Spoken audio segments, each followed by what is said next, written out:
매일 기도할 때마다 우리는 하나님을 아버지라고 고백을 하면서 기도합니다. 그런데 그 하나님 아버지가 나를 안아주시는 아버지 하나님이라고 우리는 고백할 수 있는 삶을 살아가고 있을까요? 우리가 살아가는 일상의 삶 속에서 우리는 얼마나 우리를 안아주시는 하나님을 경험하며 살고 있을까요?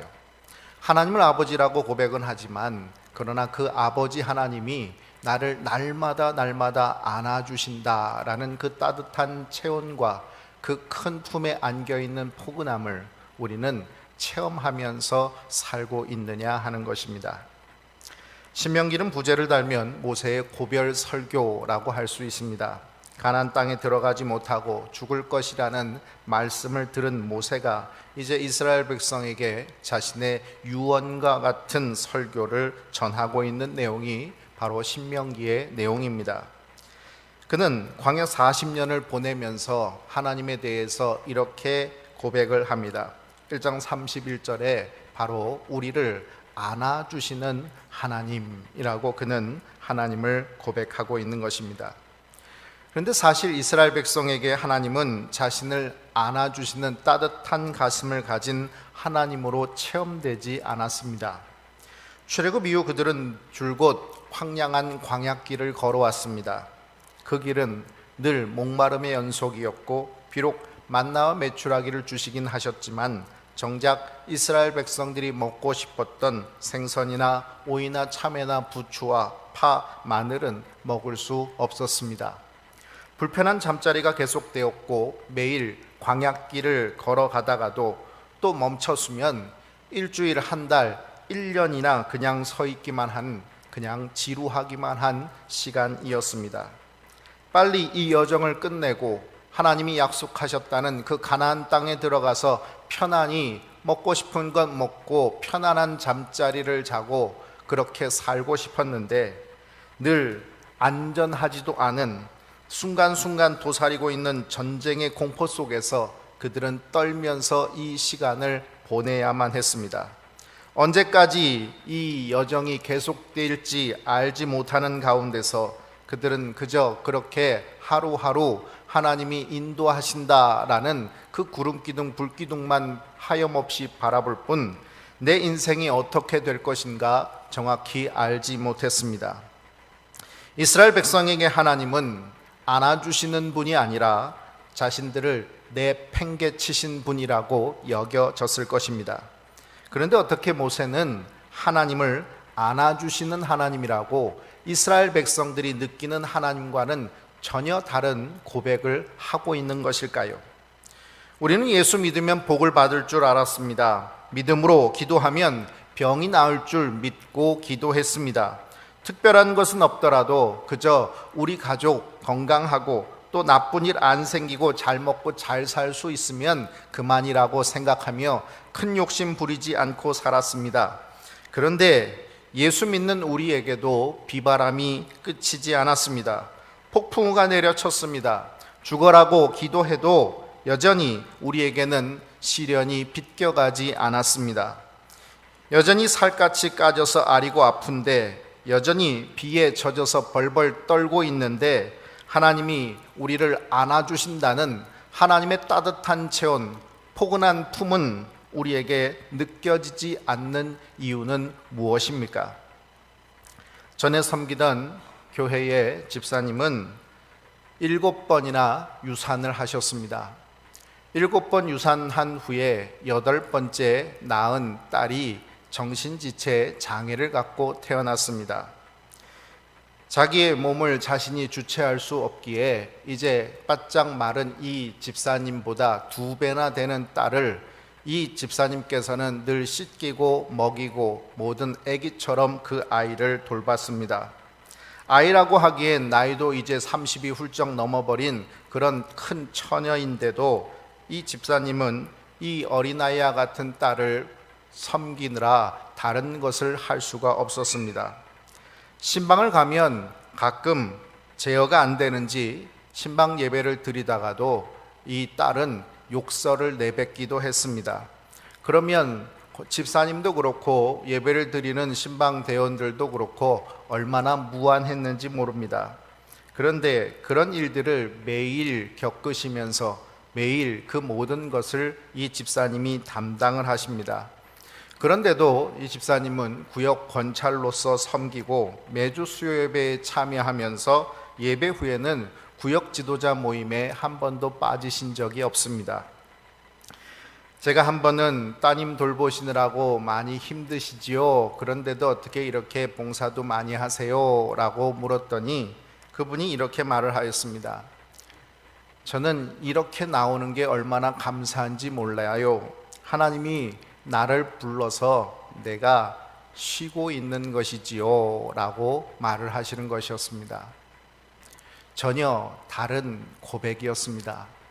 많은 사람이 보기에는 어떻게 저렇게 비참하게 사나, 7번 유산했는데 8번째는 그래도 옥동자 같은 아들을 주시든지 아니면 정말 비행기 태워주는 딸이라도 주셔야지 맞지 어떻게 저런 딸을 주셨나 생각하고, 또 그 딸을 봉양하시면서 이 집사님 소원은 저 딸보다 내가 일찍 죽지 않게 해 주십시오 라는 기도 하나 갖고 살아가시는 모습을 보면서 많은 사람들은 그 집사님의 삶이 참 기구하고 하나님도 참 너무하시다라는 생각을 했습니다. 그런데도 집사님은 힘들다 말하지 않고 하나님께 감사합니다라고 고백하고 있으니 어떻게 이렇게 고백할 수 있겠느냐 하는 것입니다. 신명기 1장부터 4장까지는 출애굽 여정을 회고하면서 모세는 이야기를 하고 있습니다. 이스라엘 백성은 물이 없으면 목마르다고 불평을 했습니다. 하나님께서 물을 주셨지만 또다시 물이 없어지면 그들은 또다시 불평했습니다. 애굽의 군대를 수장시키셨고 아말렉과의 전쟁 속에서 기도로 승리케 하셨지만 이스라엘 백성들은 가나안 족속과의 전쟁을 앞두고 두려워했습니다. 하나님께서 구름기둥 불기둥으로 이스라엘 백성들을 애굽에서 인도해 내셨지만 그들은 조금만 상황이 어려워지면 하나님을 원망했습니다. 그러면서 다시 애굽으로 돌아가자고 했습니다. 그런데 모세만은 이 모든 상황 속에서 오늘 31절의 말씀, 광야에서도 너희가 당하였거니와 사람이 자기 아들을 안는 것 같이 너희의 하나님 여호와께서 너희가 걸어온 길에서 너희를 안으사 이곳까지 이르게 하셨느니라 라고 전혀 다른 차원의 고백을 하고 있는 것입니다. 이스라엘 백성들은 불평과 원망의 일세기연 삶을 살았는데 모세는 그 광야의 시간들을 부모가 그 자식을 안는 것 같이 하나님께서 우리를 안아주셨습니다 라고 고백하고 있는 것입니다. 어떻게 이 전혀 다른 차원의 고백을 드릴 수 있는 것일까요? 성경은 그 이유를 딱 한 가지를 기록하고 있습니다. 우리 32절의 말씀을 같이 봉독하겠습니다. 이 일에 아멘. 그럼 무엇이라고 말하고 있습니까? 믿지 아니하였도다. 무엇을 믿었다는 것입니까? 이스라엘 백성들은 하나님을 믿지 않았고 모세는 하나님을 믿었다는 것입니다. 이들의 차원 다른 고백은 어떻게 나타나는 것이냐? 이스라엘 백성들은 믿지 않았고 모세는 믿었다라는 차원 속에서 그들의 삶의 고백은 달라졌다는 것입니다. 다니엘 6장을 보면 다니엘이 왕에게 섬김을 다하지 않고 하나님을 섬기는 그 모습 때문에 사자굴에 들어가게 됩니다. 이 사자굴에 집어넣고 다리오 왕은 하룻밤을 뜬 눈으로 금식하면서 밤을 새우고 그 다음날 새벽이 되어서 이 사자굴로 달려갑니다. 그런데 다 사자에게 찢겨서 죽은 줄 알았던 다니엘이 살아서 왕에게 이야기를 하는 것입니다. 그래서 그 굴에서 끌어올릴 때 다니엘서 6장 23절에는 그의 몸이 상하지 않은 이유를 이렇게 설명합니다. 그가 자기의 하나님을 믿음이었더라. 하박국 2장 4절에 의인은 그의 믿음으로 말미암아 살리라 라고 말씀합니다. 우리의 생명, 우리의 삶, 이 모든 것 하나님을 믿음으로 우리가 살고 믿음으로 승리하고 믿음으로 진정한 하나님을 바라보게 되는 것입니다. 전남 여도초등학교 5학년 고성경 어린이는 이런 시를 적었습니다. 우리 아빠는 왜 안경을 쓰실까? 나를 더 자세히 보려고 안경을 쓰시겠지. 우리 아빠는 왜 손이 크실까? 내 머리를 쓰다듬어 주시려고 큰 손이 있으시겠지. 우리 아빠는 왜 등이 넓으실까? 나를 업어주시려고 등이 넓으시겠지. 우리 아빠는 왜 키가 크실까? 내가 어디 있나 찾으시려고 키가 크시겠지. 정말 이 어린아이가 아버지를 생각하면서 그 모든 아버지의 모습 속에서 자신에 대한 사랑을 고백하고 있듯 신실하신 하나님에 대한 전적인 신뢰 속에서 모세가 고백하는 나를 안아주시는 하나님, 이 고백이 어떤 한순간에 진정한 그런 모든 사람들이 인정하는 간증이 있는 사람만이 고백하는 고백이 아니라 모든 삶의 시간 속에서 내 하나님은 나를 안아주시는 하나님입니다 고백할 수 있는 저와 여러분이 되시길 바랍니다. 이스라엘 백성들은 목마름의 현실을 먼저 보았지만 모세는 바위에서 물을 내시는 하나님을 보았습니다. 이스라엘 백성들은 먼저 두려움을 가졌지만 모세는 하나님이 이기게 하시는 승리를 선취하였던 것입니다. 믿음은 무엇일까요? 진정 사람을 살리는 믿음, 사람을 승리케 하는 믿음, 전혀 다른 차원의 하나님을 고백하게 하는 이 믿음은 도대체 무엇일까요? 믿음은 보이지 않는 것을 바라보는 눈입니다. 오늘 당장 눈에 보이는 목마름, 광야, 그리고 전쟁의 두려움, 이것이 우리를 휘두르는 것이 아니라 눈에 보이지 않지만 그러나 그 풍랑 너머를 걸어오시는 예수님을 바라볼 수 있는 믿음의 눈, 바로 그것이 오늘 우리로 하여금 신실하신 하나님, 나를 안아주시는 하나님을 고백해 하는 것입니다. 믿음은 전혀 다른 고백을 하게 합니다. 믿음은 전혀 다른 삶을 살게 하는 것입니다. 13세기 독일 황제 프리드리히 2세는 잔인한 실험을 계획했습니다. 그는 아기들이 사람들의 말을 전혀 듣지 않고 자라난다면 이 아기들은 도대체 어떤 말을 할까 하는 궁금증을 갖게 되었습니다. 그래서 부모에게서 아기를 빼앗아서 보모에게 키우게 하는데 보모는 먹이기만 하고 재우기만 하고 씻기기만 할 뿐 일절 손을 대거나 말을 걸지 못하게 하는 것이었습니다. 그 결과는 어떻게 되었을까요? 이 아이들은 자라서 어떤 언어를 사용하게 되었을까요? 이 프리드리히 2세는 아이들이 어떤 언어를 사용하게 될지 알 수 없었습니다.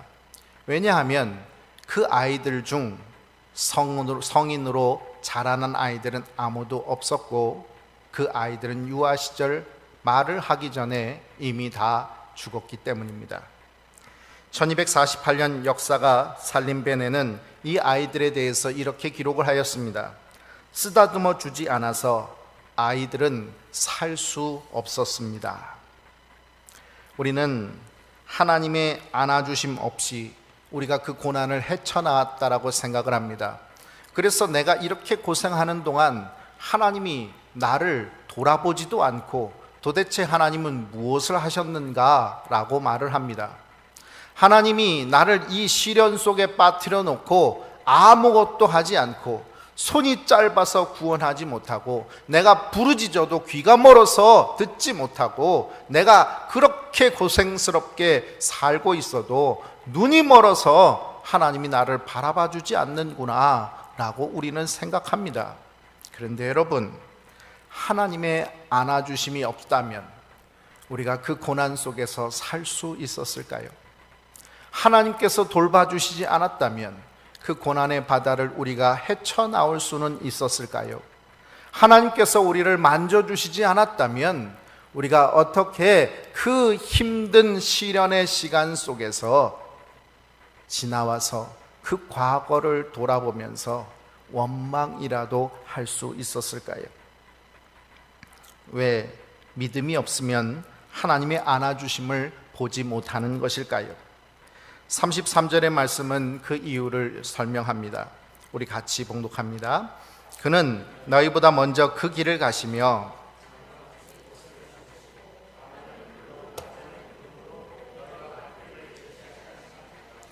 아멘. 하나님은 우리보다 먼저 길을 걸어가시는 하나님이십니다. 군대에서 행진을 하게 될 때 그 행진하는 부대에 앞서 천병이라는 병사들을 앞으로 보냅니다.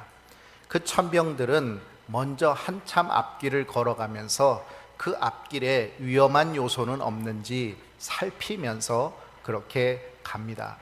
그러면서 무슨 위험한 일이 있거나 그러면 후속 뒤에 따라오는 부대에게 신호를 주어서 여기는 위험하니 조심해라, 여기는 지뢰가 있으니 조심해라 하는 그런 정보를 이 천병이 다 전해줍니다. 사실 천병은 그 맨 앞에서 어떻게 총에 맞을지, 어떻게 지뢰를 밟게 될지 알 수가 없는 가장 위험한 자리에 먼저 길을 걸어가는 것입니다. 그 천병이 앞에서 인도할 때 그 앞에서 아무런 위험 신호를 내주지 않으면 그 다음에 오는 부대는 편안하게 그 길을 걸어갈 수가 있는 것입니다. 하나님은 우리보다 먼저 그 길을 가시는 천병과 같으신 분이십니다. 우리는 편안할 때 그저 아무 일이 없어서 편안한 줄 압니다. 그리고 고난이 닥치면 우리는 하나님이 돌보지 않아서 그런 줄 알고 하나님 앞에 원망을 합니다.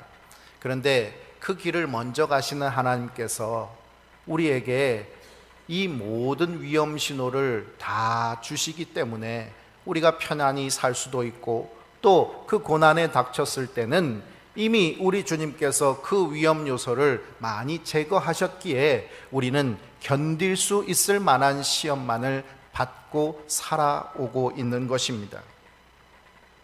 하나님은 먼저 그 길을 걸어가십니다. 그러면서 우리가 장막 칠 수 있는 우리의 잠자리를 봐주시고, 낮에는 구름기둥, 밤에는 불기둥으로 우리가 어디로 걸어가야 될지 갈 길을 인도해 주시는 하나님이십니다. 복음성가 가수 김석규님은 왜 나만 겪는 고난이냐고 불평하지 마세요. 고난의 뒤편에 있는 주님이 주실 축복 미리 보면서 감사하세요 라고 믿음의 눈을 강조하고 있습니다. 지금 보이는 것은 고난밖에 없지만, 그러나 고난의 뒤편에 있는 주님께서 주시는 축복이 우리가 볼 수 있는 믿음의 눈을 보며 볼 수 있다면 우리는 승리할 수 있을 것입니다. 너무 견디기 힘든 지금 이 순간에도 주님이 일하고 계시잖아요.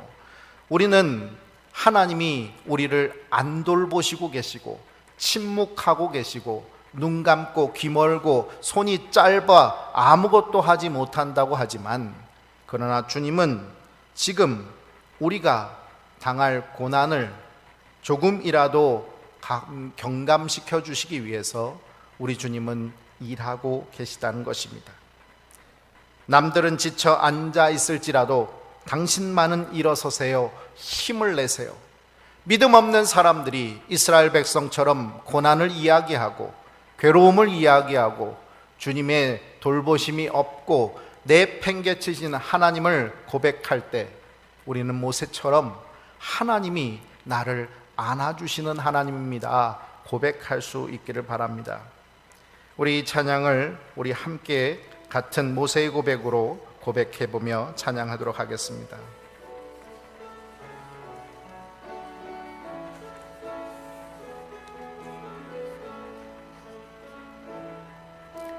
왜 나만 겪는 고난이냐고 불평하지 마세요. 고난의 뒤편에 있는 주님이 주실 축복 미리 보면서 감사하세요. 너무 견디기 힘든 지금 이 순간에도 주님이 일하고 계시잖아요. 남들은 지쳐 앉아 있을지라도 당신만은 일어서세요. 힘을 내세요. 힘을 내세요. 주님이 손잡고 계시잖아요. 주님이 나와 함께함을 믿는다면 어떤 역경도 이길 수 있잖아요. 왜 이런 슬픔 찾아왔는지, 왜 이런 슬픔 찾아왔는지 원망하지 마세요. 당신은 잃은 것보다 주님께 받은 은혜 더욱 많음에 감사하세요.